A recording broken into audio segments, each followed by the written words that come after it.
રાજ્યમાં વધતી ગુનાખોરીને ડામવા માટે ગૃહ મંત્રાલયે પોલીસ અધિકારીને કડક કાર્યવાહી કરવાનો આદેશ આપ્યો છે, જે અંતર્ગત કુખ્યાત આરોપીઓનું પોલીસ સરઘસ કાઢી રહી છે.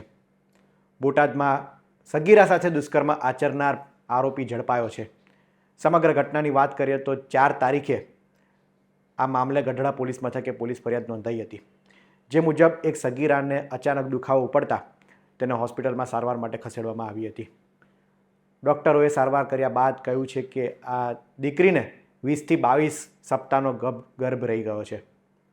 આ બાદ પરિવારને પાડોશી યુવક પર શંકા જતા તેમણે પોલીસ ફરિયાદ નોંધાઈ હતી. પોલીસે સમગ્ર મામલાની ગંભીરતાને જોતા કડક કાર્યવાહી કરી હતી અને તપાસના આદેશ આપ્યા હતા. આ ઘટના બાદ આરોપી ફરાર થઈ ગયો હતો, ત્યારે અમરેલી બોર્ડર નજીકથી આરોપીની પોલીસે ધરપકડ કરી છે.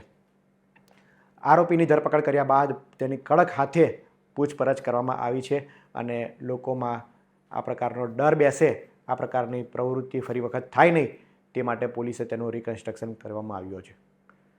આરોપીના રિકન્સ્ટ્રક્શન દરમિયાન મોટી સંખ્યામાં સ્થાનિકો ઉમટી પડ્યા હતા અને બેચર જાડા નામના આરોપી વિરુદ્ધ કડક પોલીસ કાર્યવાહી કરે તેવી માંગ ઉઠી છે.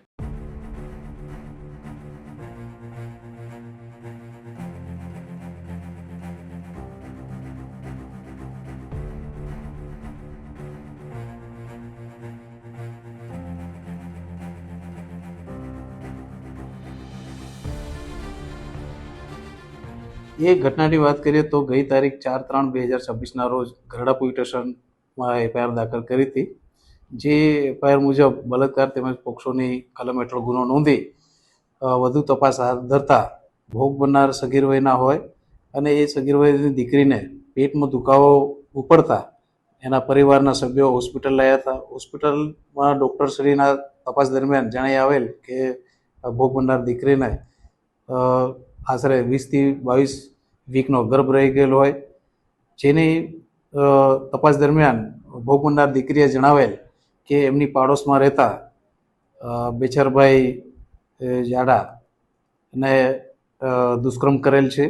હિંમત આપી અને ફરિયાદ દાખલ કરેલ છે. એ અનુસંધાને ફરિયાદ દાખલ થતાં આરોપી એ ભાગી ગયેલ હોય, જે આરોપીને પકડવા માટે અલગ અલગ ટીમો બનાવી અને ગઢડા તેમજ અમરેલીના બોર્ડર વિસ્તારમાંથી પહાડી એરિયામાંથી એને પકડેલ છે. પકડી લાવી અને કાયદેસરની કાર્યવાહી હાથ ધરવામાં આવેલ છે. આરોપીને સાથે રાખી ગુનાવાળી જગ્યાનું પંચનામું કરેલ છે તેમજ ગામમાં એનું રિકન્સ્ટ્રક્શન કરેલ છે. સભ્ય સમાજને ન શોભે તેવી ઘટનાઓ અવારનવાર બનતી હોય છે. એક તરફ આપણે મહિલા સુરક્ષાની, મહિલા સશક્તિકરણની વાતો કરીએ છીએ, પરંતુ સમયાંતરે આવા સમાચાર સામે આવતા હોય છે. ત્યારે આરોપીને કડકમાં કડક સજા થાય, જેથી લોકોમાં આવો ડર બેસે અને ફરી વખત કોઈ આવી પ્રવૃત્તિ કરવાની હિંમત ન કરે તે જરૂરી છે. આ વિડીયોમાં હાલ આટલું જ. આવા જ ઇન્ફોર્મેટિવ વિડીયો માટે વીટીવી પંચાયત જોતા રહો. ધન્યવાદ.